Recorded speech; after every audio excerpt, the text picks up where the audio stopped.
نحمده ونصلي على رسوله الكريم اما بعد فاعوذ بالله من الشيطان الرجيم بسم الله الرحمن الرحيم رب اشرح لي صدري ويسر لي امري واحلل عقدة من لساني يفقهوا قولي۔ آپ صلی اللہ علیہ وسلم نے رات کو کھڑے ہو کر نماز پڑھنا شروع کی جس میں اتنا لمبا سجدہ کیا کہ میں نے یہ خیال کیا کہ آپ کا انتقال ہو گیا۔ جب میں نے یہ دیکھا تو کھڑی ہو کر حاضر خدمت ہوئی اور آپ کے پیر کے انگوٹھے کو ہلایا تو وہ ہل گیا، تو میں سمجھ گئی کہ آپ زندہ ہیں۔ پھر کان لگا کر جب میں نے سنا تو سجدے میں آپ یہ دعا پڑھ رہے تھے، اے اللہ میں پناہ مانگتا ہوں تیری معافی کے ساتھ تیرے عذاب سے، پناہ چاہتا ہوں تیری خوشنودی کے ذریعے سے تیرے غصے سے، اور میں پناہ چاہتا ہوں تیرے عذاب اور قہر سے، اور تیری معافی کے ذریعے سے تیرے عذاب سے پناہ چاہتا ہوں، اور تو اتنی خوبیوں والا ہے کہ میں ان کو گن نہیں سکتا اور نہ تعریف کر سکتا ہوں۔ تو ایسا ہی ہے جیسا کہ تو نے اپنی تعریف کی۔ جب آپ نے سجدے سے سر اٹھایا اور نماز سے فارغ ہوئے تو مجھ سے فرمایا، اے عائشہ کیا تم نے یہ خیال کیا ہے کہ اللہ کے رسول صلی اللہ علیہ وسلم تیری خیانت کریں گے اور تیری حق تلفی کر کے غیر کے پاس جائیں گے؟ میں نے عرض کیا، یا رسول اللہ خدا کی قسم نہیں، لیکن آپ کے لمبا سجدہ کرنے کی وجہ سے میں نے خیال کیا شاید آپ کا انتقال ہو گیا ہے۔ پھر آپ نے فرمایا کہ اے عائشہ کیا تم جانتی ہو یہ کون سی رات ہے؟ میں نے عرض کیا، اللہ اور اس کے رسول زیادہ جانتے ہیں۔ آپ نے فرمایا، آج شعبان کی 15ویں رات ہے۔ اس شب میں اللہ تعالیٰ اپنے بندوں کی طرف نظر رحمت سے دیکھتا ہے، معافی چاہنے والوں کو معاف کرتا ہے، رحم چاہنے والوں کو رحم فرماتا ہے، اور بغض رکھنے والوں کو ان کے حال پہ چھوڑ دیتا ہے۔ لیکن اس حدیث کی کوئی بھی اصل نہیں، یہ حدیث جو ہے درست نہیں اور اس پر اعتبار نہیں کیا جا سکتا۔ اسی طرح ایک اور اسی قسم کی حدیث جو عام طور پر آپ اخباروں میں پڑھیں گے اور بہت تحریروں میں ہائی لائٹ کر کے یہ باتیں لکھی ہوئی آپ کو ملیں گی، لیکن اس حدیث کی بھی کوئی حقیقت نہیں ہے، اور وہ کیا ہے کہ حضرت عائشہ نے بیان کیا کہ رسول اللہ صلی اللہ علیہ وسلم نے فرمایا کہ میرے پاس جبریل تشریف لائے تھے اور فرمایا، آج کی رات شعبان کی 15ویں رات ہے، اس رات میں اللہ تعالیٰ قبیلہ کلب کی بکریوں کے بالوں کے شمار کے برابر دوزخ سے لوگوں کو آزاد کرتا ہے۔ اس رات میں مشرک کی طرف نظر رحمت سے نہیں دیکھتا، نہ کینہ پرور کی طرف دیکھتا ہے، نہ رشتہ کاٹنے والوں کی طرف، اور نہ ٹخنے سے نیچے پائجامہ لٹکانے والوں کی طرف، نہ ماں باپ کے نافرمان کی طرف، نہ شراب پینے والے کی طرف۔ تو اس کی بھی کوئی حقیقت نہیں ہے، یہ بھی بالکل ایک من گھڑت سی حدیث ہے، لیکن چونکہ یہ فضیلت کے باب میں ہے اس لیے عام طور پر لوگ ان کو بے دریغ روایت کرتے رہتے ہیں۔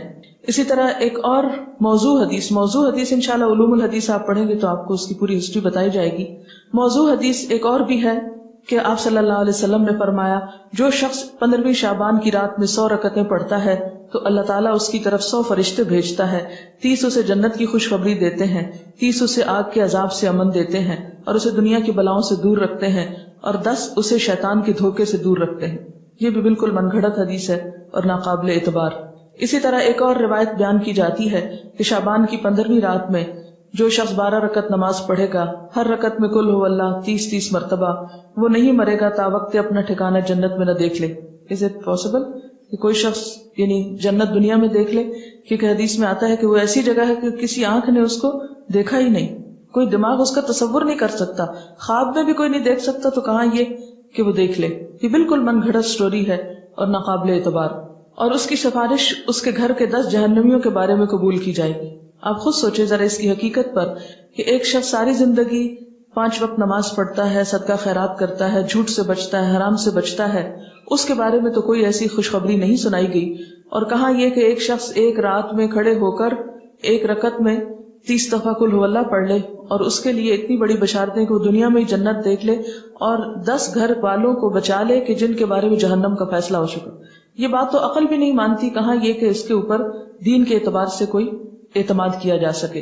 پھر اسی طرح ایک اور موضوع حدیث ہے، شعبان کی 15ویں تاریخ کا روزہ 120 سال کے روزے کے برابر ہے۔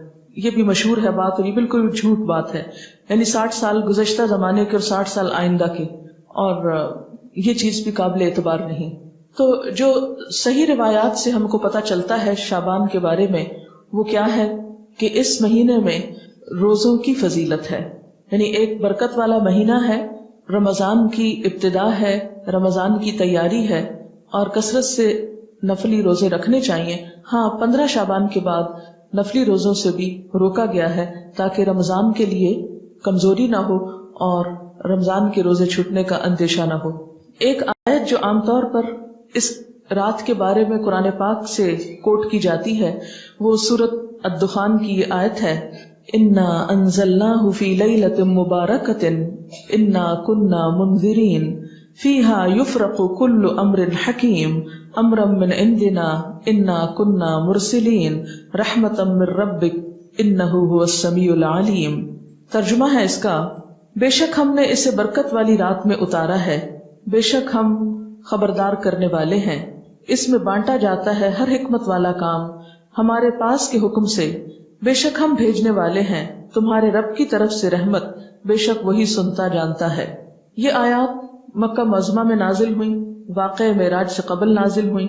اس وقت 5 وقت نماز بھی فرض نہیں ہوئی تھی، روزے ویسے ہی 2 ہجری میں فرض ہوئے، اور مکہ میں بقی نام کا کوئی قبرستان تک نہ تھا، لہذا جو یہ بات مشہور کی گئی کہ اس رات میں فیصلے ہوتے ہیں، اور حضور صلی اللہ علیہ وسلم سے وہ ایک بہت بڑی روایت منسوب ہے کہ آپ صلی اللہ علیہ وسلم بقی والوں کے پاس رات کے وقت گئے اور وہاں پر آپ نے ان کے لیے دعائے مغفرت کی، تو اس کی کوئی بھی حقیقت نہیں ہے۔